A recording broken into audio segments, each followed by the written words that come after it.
مرحبا، اليوم أخدتكم معي مشوار على مدينة صيدا الساحلية جنوب لبنان. مدينة كتير حلوة، مدينة تاريخية وأثرية، خاصة نحن رايحين على السوق القديم، السوق الأثري أو مدينة صيدا القديمة. بما أنه قرب شهر رمضان المبارك، أكيد بكونوا نزلوا زينة رمضان، فرايحة لشوف شو في شي جديد ونشتري كم شغلة لنحطها بالبيت. أسواق صيدا القديمة أسواق كتير حلوة، فيها كل شي، وخاصة فيها كل شي تحف وآثار، وكل شي بيعبر عن لبنان وعن صيدا بالتحديد.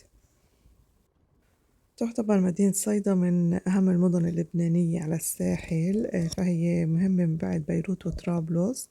بعد تسميتها قديما لكثرة السمك اللي كان موجود على شواطئها، وأهلها كانوا صيادين سمك، فكانوا تسمى صيدا بصيدون أو صيدو، وبعدين أصبحت صيدا. فتنا على السوق القديم، السوق القديم بعده محافظ على تراثه، بتشوفوا كله عمار بعده قديم بس كله مجدد أكيد.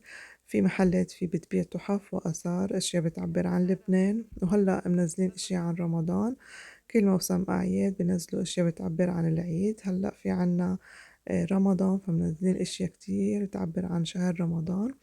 شفت كم شغلة عجبتني، هلأ فرجيكم إياها بالفيديو شو جبت أو شو اشتريت للبيت. أسواقها كتير حلوة، شوفوا كيف بعدها كلها قناطر، ما في سيارات، كله بدكم تمشوا مشي.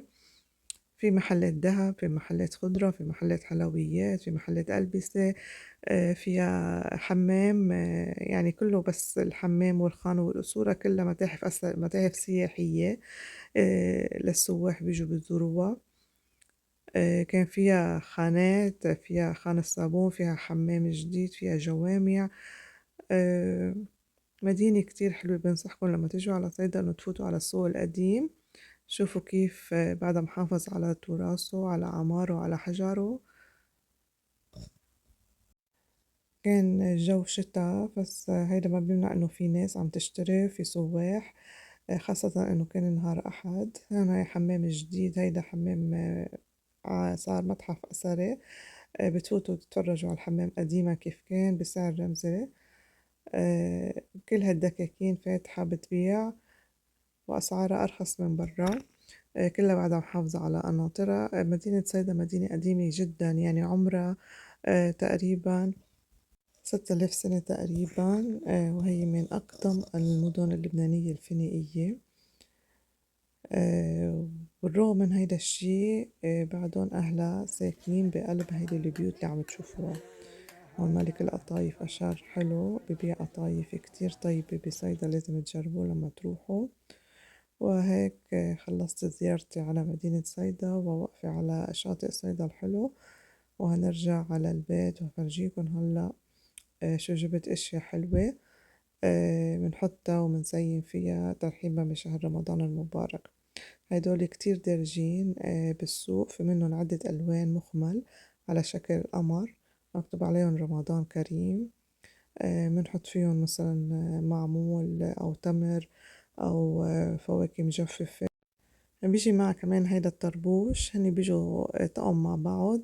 بينفتح من فوق وبنستخدمها كبونبونيرة للشوكولا والبونبون. حلو، بيجوا هيك مع بعض، في منا ألوان، في منا لون البني الفاتح، في منا اللون الأحمر، بتجيبي حسب الفرش اللي عندي. كمان جبت هيدا الفانوس، أول مرة بشوفه هالسنة، منزلينه جديد كتير حلو وخفيف. سعره تقريبا 300 ألف يمكن، وهي العلاقة بتتعلق على الباب. كمان سعرها هيك نفس الشي، كتير حلوة ومرتبة، يعني أكتريتهم جبتهم نفس اللون، البني أو الخشب مع الذهبي. هيدي الرزنامة أكتر شي عجبتني، أول مرة بشوفها هالسنة منزلينها جديد. أه شوفوا كيف مكتوب عليها رمضان كريم، بيجي معها أرقام، كل يوم بنشيل رقم. فينا نستخدمها قبل شهر، يعني قبل شهر رمضان، يعني هون فاضل على رمضان مثلا 18 يوم، كل يوم بننقص رقم، وبشهر رمضان بنبلش 1 و2 و3 لينتهي الشهر الكريم. عندي هيدا الطبال حطيته كمان حدا، عطاها منظر كتير حلو، شغلها كتير مرتب ولونها حلو، يعني مش شغل حيلا. يمكن سعرها تقريبا 500 أو 600 ألف، يعني تقريبا بتقول شو $7 يمكن أو $6 هيك تقريبا سعرها. بس حلوة بتنعاس كل سنة بنستخدمها. وهون كمان هيدا المفرش للطاولة، بيجي واحد طويل مستطيل ويمكن 2 صغار للطاولات، بس بدو أكيد قوي. وهيك عم بحط الأشياء اللي جبتها حد بعض، يعني ما بحب كتير عجي. وهيدي الأشياء أو هيدا القمر والجامع فينا نعلقها على باب البيت أو على مطرح مناسب. أنا علقت على الحيط هيك بوجه الباب. وهيك كملت زينة رمضان. عم حط الأشياء القديمة اللي كانت عندي من هديك السنة، أكيد ما بكبها، بخليها بنحطها من سنة لسنة وبزيد عليها كل سنة بشتري شغلة أو شغلتين جداد. هيدا على باب المدخل قمر ونجوم. وأكيد لازم نحط كم فانوس بكم محل بالبيت ومنضويهم بالليل، بيعطي شكل كتير حلو. هي زينتي، إن شاء الله تكون عجبتكن. ما بحب كتير عجي وأكتر من هيك. وهلا بدنا نعمل أكلة على السريع. هون عندي جزر مشان ما ينتزع عندي، فأنا ببرشه وبحطه بالفريزر وبدهره بستخدمه للطبخات أو للسلطات. عم بعمل سلطة التونة بالمعكرونة، أكلة مشبعة وكتير طيبة وسهلة وسريعة. فسلقت كيس معكرونة. إذا في عندك خس كمان بتفرمي خس، بس أنا ما حطيت خس لأنه الولادي ما بحبوا كتير الخس. حطيت له ذرة وجزر. حطيت مايونيز. والمعكرونة لازم تكون باردة، بتحطوها هي سخنة. وحطيت علبتين من التونة وزيت زيتون وعصير حامض. وحطيت ملح، وفينا نحط فلفل أسود أو فينا نحط بهارات السلطة. كتير طيبة وسهلة وسريعة مع الخس. أنا بحبها كمان، جربوها شو ما بتحبوا فيكن تحطوا بقلبها. هون عم بحط البهارات، بهارات السلطة. وهيك خلصت، ما في أسهل منها، وكتير طيبة ومشبعة وبتخلص معك، يعني ما بتاخد أكتر من نص ساعة بس سلق المعكرونة. بس قلتلكن لازم نكون لما نحط المعكرونة تكون عنا إياها باردة.